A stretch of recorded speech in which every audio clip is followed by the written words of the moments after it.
Hello student, आपका स्वागत है स्प्लिट स्टडी चैनल पे। तो चलिए आज का क्वेश्चन हम लोग डिस्कस करते हैं। क्वेश्चन दिया हुआ है, क्या दिया हुआ है तो आप यहाँ पर देख सकते हैं। क्वेश्चन में दिया हुआ है कि tan जो है tan a का मान दिया हुआ है, मतलब tan a बराबर 4/3 दिया हुआ है।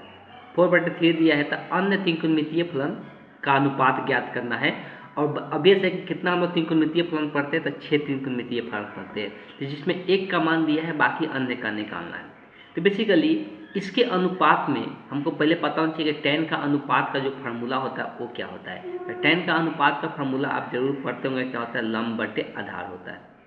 आधार को हम यहाँ पर शॉर्ट फॉर्म में लिख रहे हैं, तो लंब बटे क्या होता है, आधार होता है। बेसिकली अगर बात करेंगे तो एक समकोण त्रिभुज के लिए ये लागू होता है।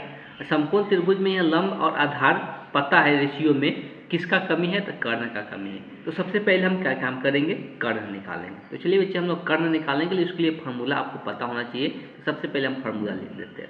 कर्ण का जो फार्मूला होता है कर्ण निकालने का, अगर लंब और आधार पता है, इसके लिए फार्मूला होता है लंब का स्क्वायर प्लस आधार का स्क्वायर। क्लियर है। इसी प्रकार से अगर मान लेते हैं कि लंब कभी निकालना पड़ जाए तो लंब का जो फार्मूला होता है रूट अंडर कर्ण का स्क्वायर माइनस आधार का स्क्वायर। अगर इसी प्रकार से अगर आधार निकालना पड़ जाता है तो आधार का जो फार्मूला होगा क्या होगा, कर्ण का स्क्वायर माइनस लंब का स्क्वायर। तो आप ये तीनों फार्मूला ध्यान में रखें, जिसका भी ये दोनों फार्मूला में यहाँ पर माइनस होता है, कर्ण निकालने में यहाँ पे क्या होता है, प्लस होता है। ये बेसिकली पाइथागोरस थ्योरम से निकल के आता है एक समकोण त्रिभुज के लिए। अगर हम बात करते हैं तो ये कैसे लागू होता है तो आप यहाँ पे समझ सकते हैं। अगर मान लेते हैं कि मेरे पास एक समकोण त्रिभुज है, समकोण त्रिभुज किसको बोलते हैं, जिसका एक कोण क्या होता है, 90 डिग्री होता है। क्लियर है। 90 डिग्री के सामने वालों को हम लोग कर्ण कहते हैं। 90 डिग्री के सामने वाले एंगल के सामने जो भुजा होता है उसको हम लोग कर्ण कहते हैं। जिस एंगल के लिए निकालते हैं, मान लें कि यही थीटा एंगल, इस एंगल के लिए त्रिकोणमितीय अनुपात निकालना है, तो इसके सामने वाला भुजा को हम लोग क्या कहते हैं, लंब कहते हैं। जो एक भुजा बच जाता है उसको हम लोग क्या कहते हैं, कर्ण कहते हैं। आपका इतना सॉरी, जो भुजा बच जाता है उसको हम लोग क्या कहते हैं, आधार कहते हैं। इतना इन्फॉर्मेशन आपको पता होना चाहिए। तो इस तरह से ये तीनों फार्मूला निकल के आता है। बेसिकली हमको कमी किसका है, तो हमको कमी है यहाँ पे किसका, तो कर्ण का कमी है, तो हम कर्ण निकालेंगे। तो कर्ण का फार्मूला जान चुके हैं कि कर्ण का जो फार्मूला होता है रूट अंडर क्या होता है, लंब का स्क्वायर। अब यहाँ पर लंब का रेशियो में बात करते हैं तो कितना है, 4 है। यहाँ पर क्या हो जाएगा, 4 का स्क्वायर। आधार का बात करते हैं तो आधार का स्क्वायर, तो आधार की जगह यहाँ पर 3 है, 3 का स्क्वायर। दोनों का स्क्वायर करेंगे, यहाँ पर कितना हो जाएगा, 4 का स्क्वायर हो जाता है 16, 3 का स्क्वायर हो जाएगा 9, और बेशक रूट के अंदर कितना हो जाएगा, 25। अब 25 का रूट आपको पता हुआ है कितना, 5 का स्क्वायर के करने पर 25 आता है, तो इसका रूट कितना हो जाएगा, 5 हो जाएगा। मतलब कर्ण मेरे पास निकल के आ चुका है 5। अब बाकी त्रिकोणमितीय अनुपात हमको ज्ञात करना है। तो सबसे पहले बात कर लेते हैं साइन का। आप इसमें अब करना क्या होगा कि आपको सारे त्रिकोणमितीय अनुपात याद होना चाहिए।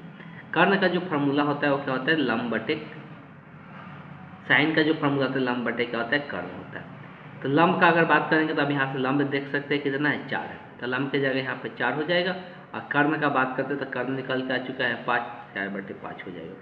इसी प्रकार से कॉस का होगा, तो कॉस का जो फार्मूला होता है क्या होता है, इसका फार्मूला होता है आधार बटे कर्ण होता है।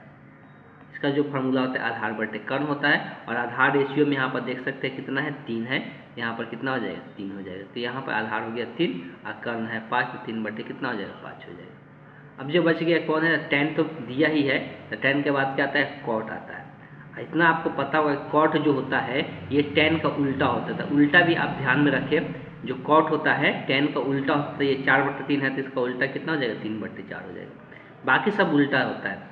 सेक का बात करते हैं, सेक किसका उल्टा होता है, तो कॉस का उल्टा होता है। सेक जो होता है ये कॉस का उल्टा होता है। और कॉस का मान 3/5 आया है, तो इसका क्या होता है, 5/3 हो जाएगा। अब यहाँ से आपको कुछ नहीं करना है।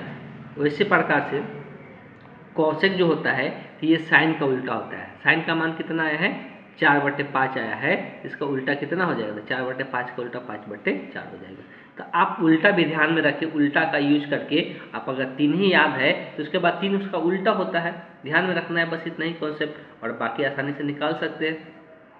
तो आई थिंक आपको क्वेश्चन का आंसर समझ में आया होगा। फिर भी किसी प्रकार का डाउट हो जाता है तो आप जरूर कमेंट बॉक्स में लिखिए। हम यहाँ पे एक और बात करना चाहेंगे कि अगर किसी प्रकार के क्वेश्चन का सॉल्यूशन चाहते हैं तो अब ऐसे कि यूट्यूब पर आप सर्च करें, आपको जरूर उसका सॉल्यूशन मिलेगा। अगर नहीं मिल रहा है तो आप एक और काम कर सकते हैं, मेरे व्हाट्सअप नंबर यहाँ पर दिया गया है, उस पर क्वेश्चन को सेंड करें, थोड़ी ही देर बाद आपको उसका सॉल्यूशन मिल जाएगा। क्लियर है? Thank you.